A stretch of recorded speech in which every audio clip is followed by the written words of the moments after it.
Nous voilà en 2023 et je vous souhaite une très bonne année en espérant que tous vos projets se mettront bien en place. Sachez que dans moins de 2 semaines, la chaîne YouTube fêtera ses 15 ans et à cette occasion, je vous proposerai une petite FAQ plus longue que prévu et je vous préviendrai où est-ce que vous pourrez me poser vos questions. Concernant l'avenir de celle-ci, nous allons continuer cette lancée très encourageante avec des vidéos plus quali que d'habitude, comme vous avez pu le constater avec les dernières vidéos 2022. Des vidéos plus structurées, plus travaillées, avec plus de recherche et un meilleur travail de montage. Parce que des vidéos bien montées, bien travaillées, c'est toujours plus plaisant pour vos différents abonnés. Mais si de votre côté vous souhaitez faire du montage et que vous ne savez pas quel programme choisir, j'ai la solution pour vous.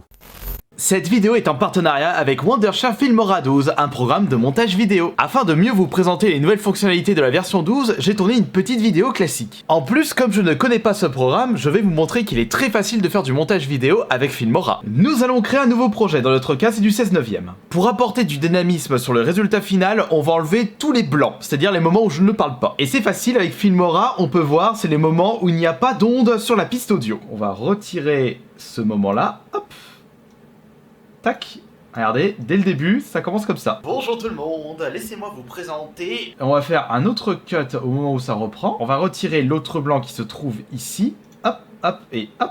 Tac, et voilà. Cette version 12 apporte de nouvelles fonctionnalités comme Filmora.io. C'est un service de cloud qui vous permet de transférer vos fichiers et de les travailler sur d'autres PC ou d'autres machines. Il y a également la nouvelle fonctionnalité des bruitages audio. Et nous avons juste ici la suppression du bruit, amélioration de la parole par l'IA. Et dans la section vidéo, vous avez les outils d'IA. C'est-à-dire que l'intelligence artificielle du programme peut faire une découpe intelligente à votre place. Une très bonne alternative pour les débutants. Et là, je ne vous ai présenté que quelques nouvelles fonctionnalités. Cette version 12 comprend également les fonctionnalités masque de dessin, couche de réglage, images clés améliorées et bien plus. Filmora 12 vous tente, téléchargez-le via le lien dans la description de cette vidéo. Et vous verrez que des vidéos bien montées seront toujours plus agréables aux yeux de vos abonnés et de vos amis. Ah, cette fameuse PS3, ou devrais-je dire cette excellente PS3 qui a pu accueillir un grand nombre de titres dont des exclusivités de haute qualité. Par exemple, le célèbre Last of Us, il y avait eu le débarquement des Uncharted avec cette console, la trilogie Killzone qui avait littéralement mis une claque à tous les adorateurs de ce style de jeu. Et pour cette année 2023, elle fêtera ses 17 ans. Oh, d'ici 1 an, elle sera majeure. Elle pourra bientôt passer le permis. Mais rassure-toi, tu réussiras ce défi. Tu en as connu des difficultés, comme à l'époque de ta sortie. Il n'y avait pas beaucoup de foule qui attendait la sortie de cette console le premier jour de la commercialisation. Les débuts ont été très difficiles pour Sony avec cette console, de par son prix qui était exorbitant, qui je vous rappelle était à 600 €. Il s'agissait de la console Sony la plus chère de l'histoire. Et même après la PS3, la PS4 coûtait à sa sortie 400 € et la PS5 500 €. Sony n'avait vraiment pas envie de faire la même erreur avec ses petites sœurs. Fort heureusement, avec la PS3, ils avaient remonté la pente avec des baisses de prix drastiques, passant la console de 600 à 500 €, avec une manette supplémentaire, des jeux fournis dans le pack. Même si elle avait pris beaucoup de retard par rapport à la Xbox 360, lorsqu'elle était proposée à 400 €, c'était comme un impact psychologique pour le grand public et ils avaient décidé à ce moment-là de se lancer dans l'aventure PS3. Pour ma part, je l'avais acheté limite à la fin de son existence, c'est-à-dire en 2012, avec ce pack PS3 Slim et Call of Duty Modern Warfare 3. Je suis passé du côté obscur avec l'acquisition d'une PS3, ouais, je me suis acheté ce week-end. Je l'avais payé à 300 € à Leclerc avec le jeu que j'avais revendu à un collègue de boulot. J'ai quand même attendu 6 ans pour me procurer cette dernière parce qu'à cette époque-là, j'étais trop à fond sur les succès de la Xbox 360. Mais cet achat, je ne le regrette pas du tout. Et puis j'ai rattrapé un petit peu mon retard Sony avec la PS4. Mais attention, on est en 2023, on n'est plus en 2012. On peut se poser comme question, serait-ce une bonne idée de se procurer une PS3 17 ans après sa sortie officielle ?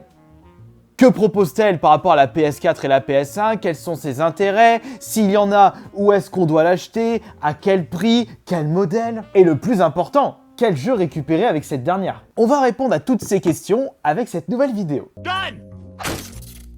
Le principal intérêt lorsqu'on décide d'acheter une console rétro, c'est pour la nostalgie. Dans le cas où vous avez découvert cette console à l'époque et que vous ne la possédez plus et que vous avez envie de retrouver cette petite magie lorsque vous démarrez la console, avec ce doux son de démarrage de console. Vous remémorez des souvenirs sur vos jeux préférés, les moments où vous étiez enfermé dans l'UGC Ishimura, dans Dead Space, où vous avez eu les plus grandes frousses de votre vie. La nostalgie, c'est très important dans l'achat d'un jeu vidéo. Si vous avez cette flamme nostalgique, ne réfléchissez pas, foncez vous procurer la machine, parce que rien que le fait de la posséder vous procurera du bonheur. C'est bien beau ça, mais la nostalgie ne fait pas tout. Quels sont les autres intérêts d'acheter une PS3 en 2023 ?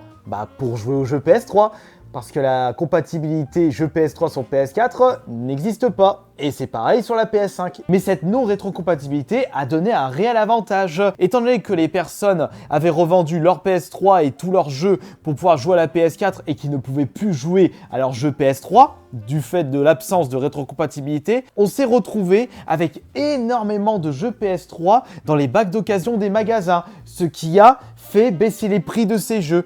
Et comme il y avait moins de monde intéressé, ça a encore plus baissé le prix. C'est pour ça qu'aujourd'hui, par rapport à d'autres consoles, il est tout à fait possible de trouver des jeux PS3 pour une bouchée de pain. Et pas seulement les FIFA ou des jeux de sport, vous pouvez trouver des jeux de très bonne qualité pour moins de 10 €. Vous pouvez également vous procurer une PS3 pour rejouer en ligne avec d'autres joueurs de la console. Sauf que comme il y a beaucoup moins de joueurs jouant à cette console, vous risquez de vous retrouver seul comme un pecno dans le serveur d'un jeu, si celui-ci n'a pas fermé entre-temps. EA Sports, it's in the game. Et pour les jeux les plus populaires comme Call of Duty, vous pouvez trouver des adversaires. Mais étant donné qu'il n'y a plus de mise à jour depuis belle lurette, vous allez vous retrouver dans des parties complètement buggées. Un autre avantage que plusieurs personnes ne savaient pas, c'est que la PS3 est rétrocompatible avec les jeux PS1 et quel que soit le modèle. Comme ça, si vous avez quelques jeux PS1 dans votre collection, vous pouvez les jouer à partir de votre PS3. Et en plus, ce qui est bien, c'est que la PS3 passe par un câble HDMI facilement compatible avec les télés de maintenant par rapport au câble Péritel et RCA de la PS1. Et dans ce cas-là, il faudra acheter un adaptateur, chose que vous n'aurez pas besoin avec la PS3. Et vous pouvez même jouer à des jeux PS2 sur votre PS3. Mais dans ce cas-là, il faudra acheter un modèle très spécifique, c'est-à-dire le tout premier modèle de la console, la FAT 60Go, qui possède la rétrocompatibilité PS1 et PS2, en passant par câble HDMI. Mais je préfère vous le dire tout de suite, trouver cette console en état de marche, c'est limite mission impossible. Sans oublier que vous pouvez upgrader votre PS3 en insérant un SSD, ce qui vous permettra de jouer à vos jeux sans réel temps de chargement, des jeux plus rapides, plus plaisants, qui vous fera rappeler le SSD de la PS5. Mais attention concernant les jeux, il y a eu récemment le service PS Plus Premium qui vous donne la possibilité de jouer à des jeux PS3 sur votre PS5. Mais quels sont les jeux proposés par ce service ? On va les faire un tour. PlayStation Plus. Déjà, faut aller où ? Premium, Extra ou Essential ? Je crois que c'était le Premium. Quels sont les jeux PS3 intéressants à faire sur la PS5 ? Il y a quand même du choix. On a des super classiques comme Rage, Code Veronica. Bon, ça de base, c'est un jeu PS2. Mais il est ressorti sur la PS3. On a aussi Everybody Golf, tiens, intéressant. On a Fallout, on a également Dynasty Warrior, on a Darkstalker Résurrection, des Castlevania, Ratchet Gladiator, qui n'est pas ressorti dans la compilation PS3. Il en manque un bon paquet.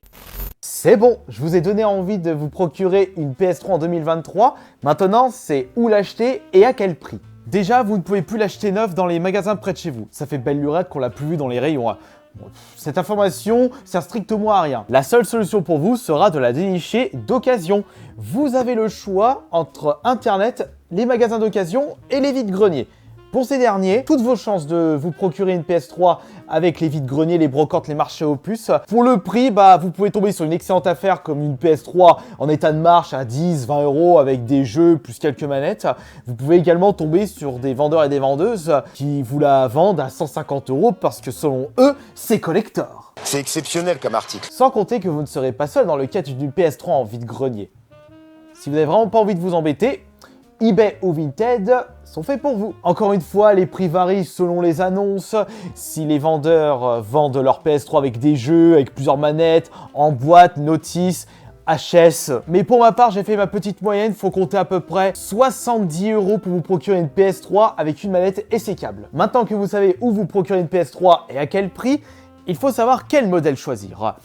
Il existe 3 modèles. Vous avez le modèle fat à votre gauche. Comme le dit le modèle, c'est une console bien fat, bien lourde, qui reste assez fragile parce que vous avez une chance sur 2, si ce n'est pas 3 chances sur 4, de vous coltiner une console qui va se taper les 3 LED jaunes. Vous avez juste ici le modèle Slim qui est considéré comme le meilleur modèle, un bon design et solide en même temps. Et vous avez le dernier modèle de la PS3 qui est le modèle Ultra Slim. Mais cette dernière, comment dire, même si vous pouvez la trouver pour pas trop cher, elle est vraiment immonde. Je ne sais pas pourquoi Sony a décidé de sortir un design aussi dégueulasse pour le dernier modèle de la PS3. Avec le truc qui se referme sur le côté, ça fait vraiment play school, jouer pour gosses. Mais j'ai comme l'impression qu'ils ont proposé ça pour réduire les coûts de fabrication de la console. Mais après tout, si vous désirez une PS3 et que vous en foutez du modèle, si vous en trouvez une pour pas trop cher en vide-grenier ou en boutique en ligne, foncez, ça reste des PS3 qui sont toutes rétrocompatibles avec les jeux PS1 et vous pouvez jouer à tous les jeux PS3. Sauf qu'il existe quand même le modèle ultime de la console, la première PS3 FAT qui pouvait lire les jeux PS2 en plus des jeux PS1. Mais au prix que ça coûte, accrochez-vous. Maintenant que vous possédez votre PS3, quel jeu acheter? Le choix sera très rude parce qu'il y a plus d'1 millier de jeux sortis à ce jour en France et surtout il y a énormément de jeux de qualité, des jeux qui ne sont pas ressortis sur PS4. Parce que c'est vrai que à choisir entre jouer au même jeu sur la PS3 ou sur la PS4, voire la PS5 avec la version PS4, le choix il est vite fait. Si vous possédez la PS4 ou la PS5, privilégiez les versions upgradées, comme par exemple Last of Us qui est un jeu PS3 ressorti sur la PS4. C'est pareil pour God of War 3. On a aussi des compilations de la PS3 ressorties en trilogie sur la PS4. Il faudra vous focaliser sur des jeux qui ne sont pas disponibles sur la PS4 et PS5, comme par exemple les classiques HD de jeux PS2. Bon là encore une fois on fait un petit retour en arrière, mais au moins on peut jouer à des jeux un peu plus beaux visuellement. Vous pouvez jouer à des exclusivités qui sont devenues introuvables, sans oublier des pépites cachées qui auraient mérité plus de succès à l'époque. Mais vous pouvez rattraper votre retard, comme par exemple Spec Ops The Line, qui est une bombe phénoménale. Mais libre à vous de décider ou pas de vous procurer cette PS3 en 2023.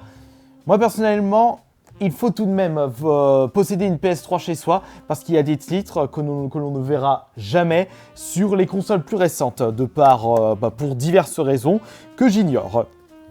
J'espère que cette nouvelle vidéo vous aura plu. C'était une vidéo aussi quali que ceux de l'année dernière. Et si vous avez bien aimé ce principe, je pourrais vous proposer la même chose avec d'autres consoles. Est-ce une bonne idée d'acheter une Wii en 2023? Est-ce une bonne idée d'acheter une GameCube en 2023?